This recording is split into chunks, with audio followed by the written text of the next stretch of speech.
श्रीमद् भागवत गीता द्वितीय सेकंड 5वां अध्याय बढ़ते क्रम में सृष्टि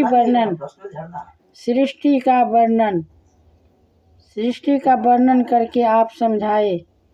नारद जी ने पूछा पिताजी से, हे पिताजी, आप सृष्टि का वर्णन करके बताए। सृष्टि का उत्पत्ति कैसे हुआ? नारद जी ने पूछा पिताजी से, आप केवल मेरे ही नहीं सबके पिता समस्त देवताओं से श्रेष्ठवान सृष्टि करता है। आपको मेरा प्रणाम है। आप मुझे वह ज्ञान दीजिए जिससे आत्म तत्व का साक्षात्कार हो जाता है। पिताजी, इस संसार का क्या लक्षण है? इसका आधार क्या है? इसका निर्माण किसने किया? इसका प्रलय किस में होता है? यह किसके अधीन है? और वास्तव में यह है क्या वस्तु? आप इसका तत्व बतलाइए।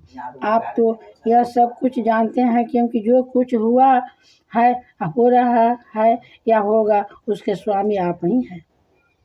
यह सारा संसार हथेली पर रखे हुए आंवले के समान आपकी ज्ञान दृष्टि के अंतर्गत ही है। पिताजी, आपको यह ज्ञान कहाँ से मिला? आप किसके आधार पर ठहरे हुए हैं?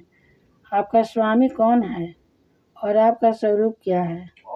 आप अकेले ही अपनी माया से पंचभूतों के द्वारा प्राणियों की सृष्टि कर लेते हैं।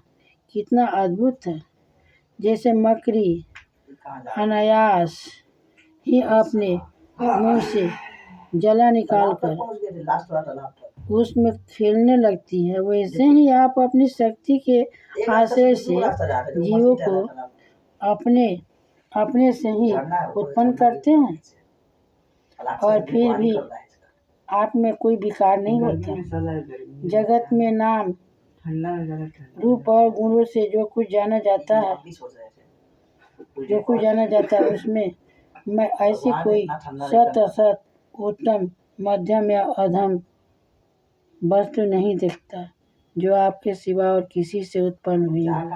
इस प्रकार सबके ईश्वर होकर भी आपने एकाग्र चित्त से घोर तपस्या की। इस बात से मुझे मोह के साथ साथ बहुत बड़ी शंका भी हो रही है कि आपसे बड़ा भी कोई है क्या? पिताजी, आप सर्वंग और सर्वेश्वर है।